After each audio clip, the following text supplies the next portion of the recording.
Bakıda her aileler var, o da aile gelmişim. Bir de bu içinde. Bu ne?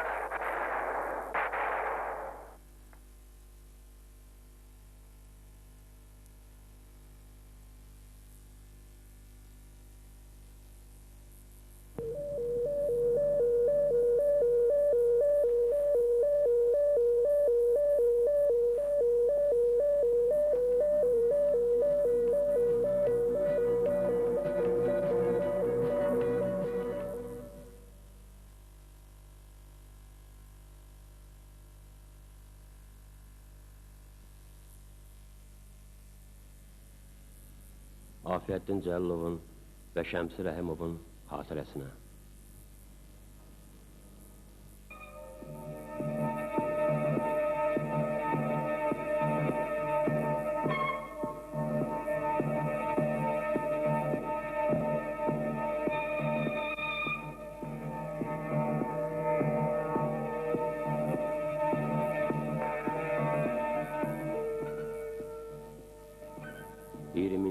Sonları, SSR adlanan bir imperiyanın caynaqlarından yenicə qurtarılmış Azərbaycan. Azərbaycan Sovet Sosialist Respublikası libasını əynindən çıxarıb atan, azad olan və bu azadlıqdan duyduğu böyük bir qürurla illər boyu həsrətində olduğu bənzərsiz dövlət bayrağını yenidən başı üzərinə qaldıran Azərbaycan Respublikası. Elə bu müstəqillik dostları sevindirdiyi qədər düşmənləri də kədərləndirdi, qara fikirlərə saldı. Məmləkətin başı üzərinə qara buludlar çaxnaşdı. Qarı düşmən olan erməni işğalçıları bir yandan da ölkə daxili separatçılar, xəyanətkarlar. Azərbaycan parçalanmaq, federasiyalara bölünmək təhlükəsi ilə üz-üzə qaldı. Belə ağır dönəmdə Azərbaycan yenidən Heydər Əliyevi öz rəhbərliyinə gətirdi. Heydər Əliyev Azərbaycanı büdürəməyə, yıxılmağa qoymadı. Azərbaycan xarici və daxili düşmənlərinə sinə gələ bildi. Düşmənlərsə daha məkirli yollara əl atmağa başladı. Düşmənlər hiss etdilər ki, Azərbaycanın səsini dünyaya yayan, ordusunu quran, insanın özünə inamını özünə qaytaran Heydər Əliyevlə üzbəüz mübarizə mümkün deyil. Onda məkirli yolların ən məkirlisi olan terrora əl atdılar. Hakimiyyəti zəiflətmək, Azərbaycanın gözünü qırmaq məqsədi ilə Afiyettin Cəllov və Şəmsi Rəhimovu məmləkətin güvəndiyi insanlardan ikisini terror yolu ilə vəhşicəsinə qətlə yetirdilər.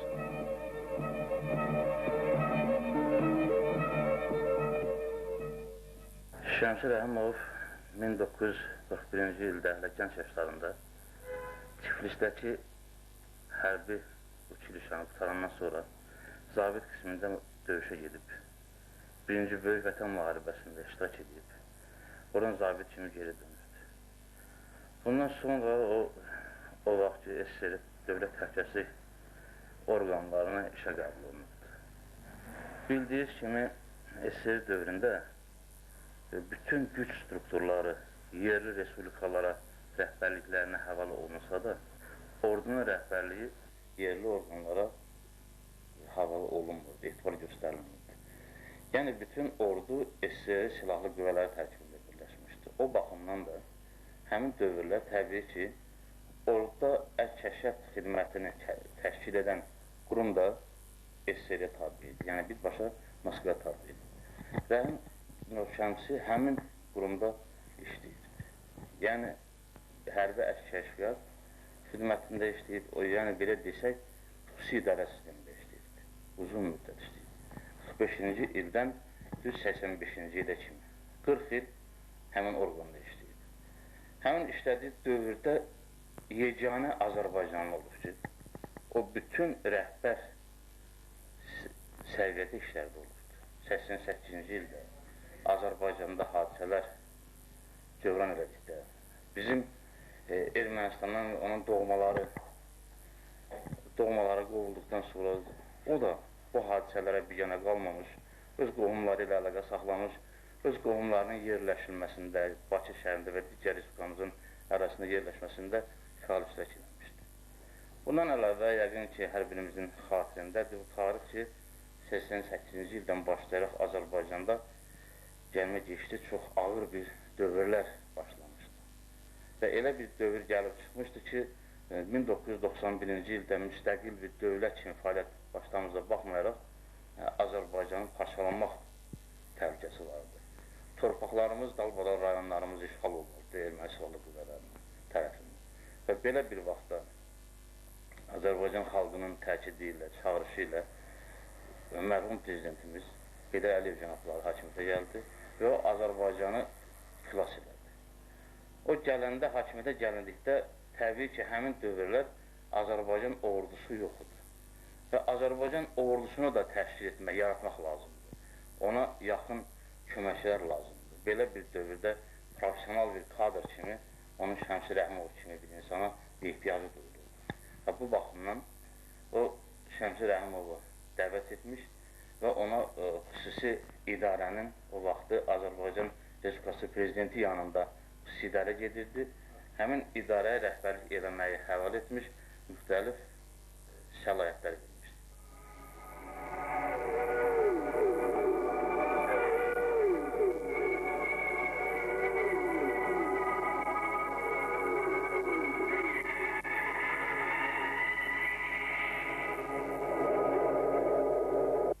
Erməni tərəfi hər vəslə çalışırdı ki, günahı bizim tərəfə yıxsın və şahidi oldunuz ki, danışıqlar başlanğıcdan 15 dəqiqə sonra Qaban tərəfindən bizim mövqelər güclü qıradaşa atəşdə tutuldu.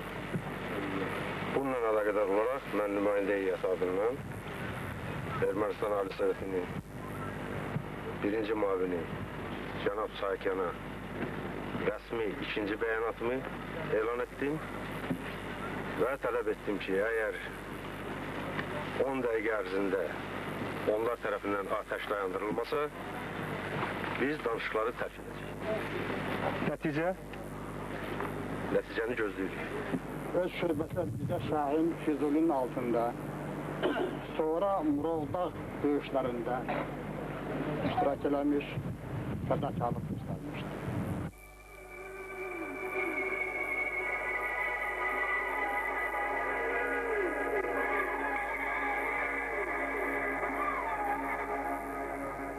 Artıq 10 il ötüb. Yəni bu illərdə düzdür. Mənim atam rəhmətə gedəndə, dünyasını dəyişəndə mənim 20-21 yaşım var. Bu 10 il həm tez keçib, həm tarixə baxanda elə gəlir ki, az bir müddət keçib. Bu 10 il müddətində Azərbaycan üçün şəxsən özümdən də deyə bilərəm ki, çox şeylər, çox hadisələr baş verir. Mənim atam mən gözüm açandan dövlət işində çalışıb və dövlət qulluğunda olub. Və öz həyatını həmişə dövlətçiliyə və bir əqidəsi, bir əqidəli bir insan. Yəni bu faktı, bunu mən bir Afiyəddin Cəllovun oğlu kimi deyirəm. Afiyəddin Cəllovu tanıyanlar, onu yaxından tanıyanlar, onunla işləyənlər və onunla sadəcə dostluq, nüsiyyətdə dostluq münasibəti olan adamlar bunu təsdiqləyə bilərlər. Hər ikisi Azərbaycana layiq evladlar idi. Azərbaycanın müstəqilliyindən qürur duyur, ağrıları ilə yaşayır, torpaqlarının işğaldan azad ediləcəyinə çox inanırdılar. Elə bu inamla da bütün görüş və söhbətlərində insanlarımızı birliyə, dövlətimizi, torpaqlarımızı qorumağa, dövlətçiliyimizi möhkəmləndirməyə ruhlandırırdılar. Hörmətli Afiyəddin Cəllov gözəl bir şəxsiyyətlərdən biri idi. Mən onu 80-ci illərin əvvəlindən tanıyırdım. Yəni, Nəsimi rayonuna o vaxt Nəsimi rayon Kommunist Partiyası təşkilatının rəhbəri təyin olunandan tanıyırdım. Mən o vaxtlar Nəsimi rayonunda Kommunal Təsərrüfat İdarəsinin rəisi işləyirdim. O isə rayonun rəhbəri idi. O vaxtki dövrdə Ulu Öndərimiz Heydər Əliyev cənablarının Respublikamıza rəhbərlik etdiyi dövrdə Azərbaycanın hər yerində quruculuq, yaradıcılıq, inkişaf illəri, inkişaf dövrü olduğundan Nəsimi rayonunda da o işlərə hörmətli Afiyəddin müəllim başçılıq eləyirdi, rəhbərlik eləyirdi. Onun özünə qarşı tələbkeşliyi və insanlara öz fərdi nümunəsi ilə yaratdığı iş üsulu. Kiminsə